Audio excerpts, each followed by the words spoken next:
Hey guys, Danjix here, back with another Cyberpunk 2077 video. So an article on PC Gamer has leaked before its scheduled release, and Jack Jake on Twitter has dropped the sweet info.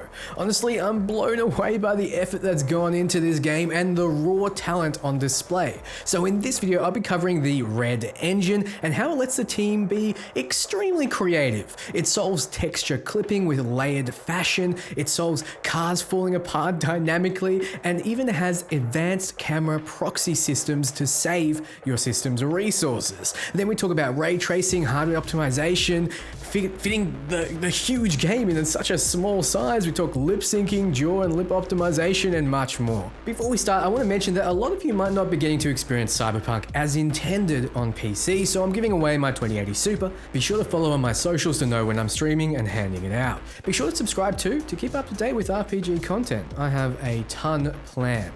The first thing we'll be discussing is CD Projekt Red's engine, aptly called the REDengine. During development, it's undergone an overhaul to the massive scale and requirements of the large, dense, and dynamic megacity.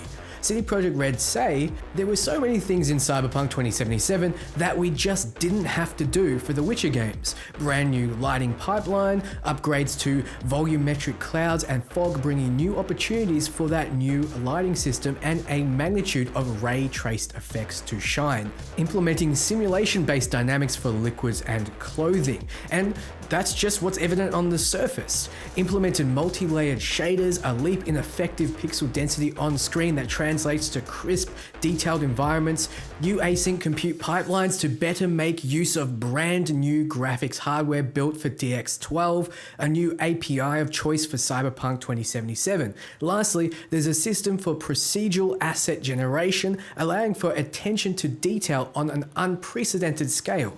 Essentially, we made the engine highly customizable, says Christoph Kriskin, the technical art director at CD Projekt Red. So this translates over to an engine that gives their developers, such as character designers, a huge amount of creative power while making the game without sacrificing the beauty.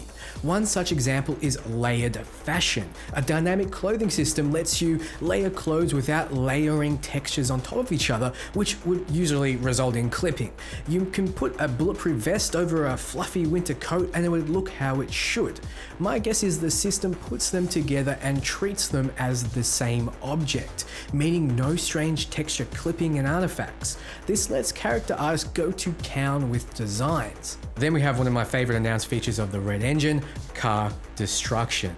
They use structural analysis simulations wherein every vehicle type in Cyberpunk 2077 will fall to bits in unique ways. They mentioned that your idiotic crashes will look incredible. However, I think your completely planned crashes will be gloriously effective. I cannot wait to crumble my enemies' rides in front of them and laugh like a psychopath.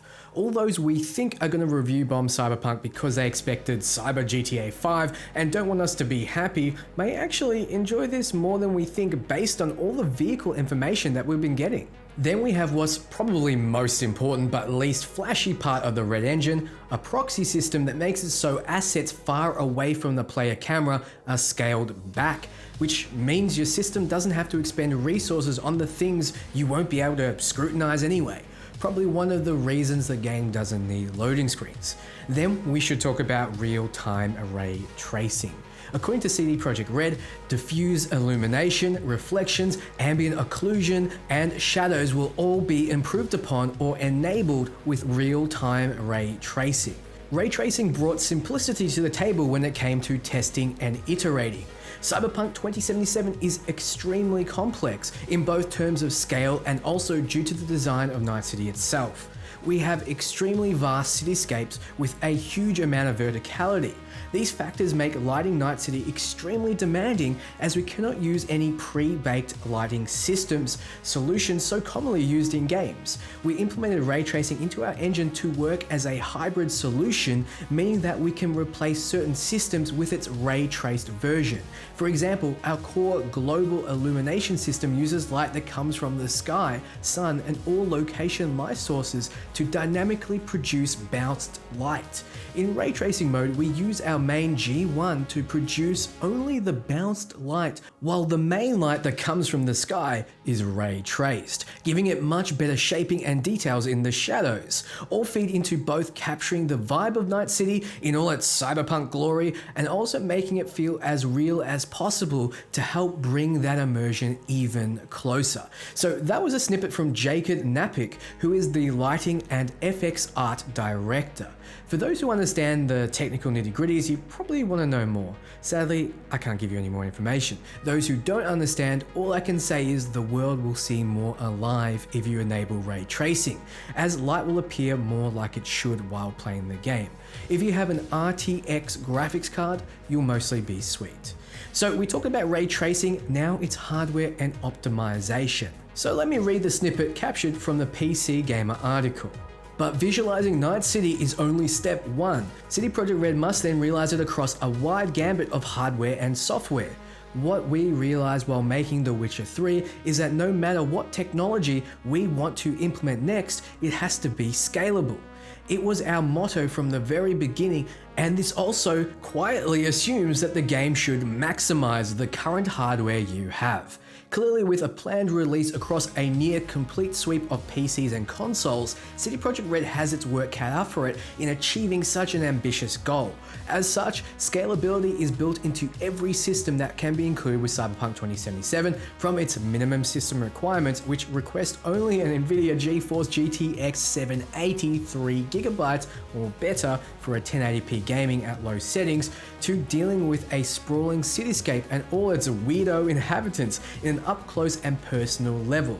Cyberpunk 2077 has inbuilt tools and functionality to let it deal with all of those issues.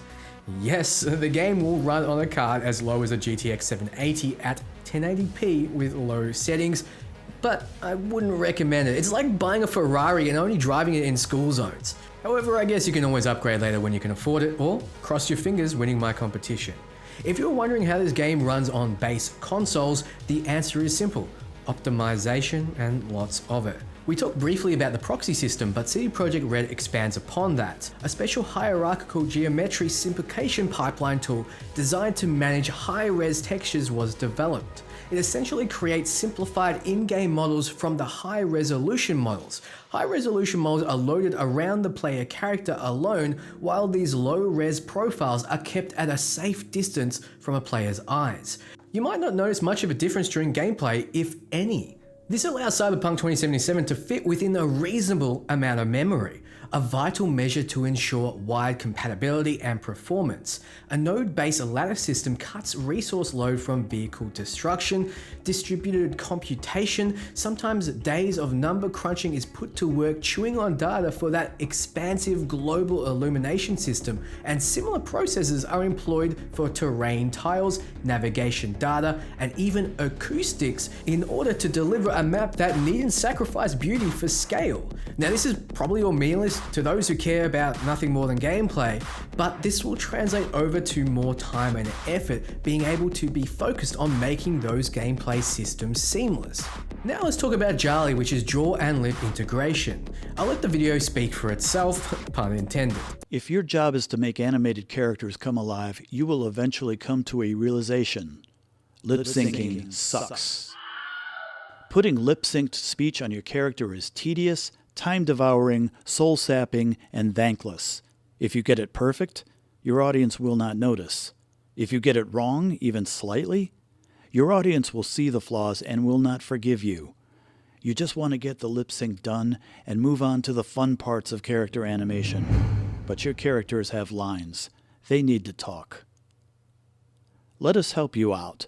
We present JALI, the most advanced animation tool for rigging character faces and making them talk. With JALI, you can have access to the most powerful controls to make your characters' faces come alive and to give them realistic, expressive speech. CD Projekt Red says doing facial motion capture for every NPC in the game is impossible. You have to remember that we're talking about recording massive amounts of lines with numerous actors across different localizations, cooperating with studios all over the world for sessions and doing VO pickups all the way until the very last moment sometimes. Using JALI, we're able to successfully overcome many difficulties, for example logistical ones, that this undertaking would otherwise pose with regular facial motion capture. Bad lip sync gets noticed and great lip sync gets ignored, says the co-founder of JALI. That hidden language of emotion underlying all captivating facial animation will not be hindered by language barriers or time-constrained localization in Cyberpunk 2077. Thanks to JALI, Cyberpunk will offer linguistically and regionally accurate facial animations for 10 languages: Japanese, Russian, French, Mandarin, German, Polish, Brazilian, Portuguese, Italian, Spanish, and English. So to summarize, as suspected, CD Projekt Red are using software to match voice with lip movements. We saw the size of the Japanese script alone. Imagine work for all the languages in the game. So they're using JALI to match these accurately. Like they say though, bad lip syncing is very noticeable. And in earlier trailers, I definitely noticed parts where the voices didn't quite match. I really hope this is optimized because it can really be immersion breaking. This information and the video though is very reassuring. So that's all I have for you today. What do you think? Has this made you more excited for Cyberpunk? At this point, I don't think that's even possible. So thank you so much for watching, and like always, please do the standard YouTube stuff. I will catch you very soon with more Cyberpunk 2077. Ciao friends.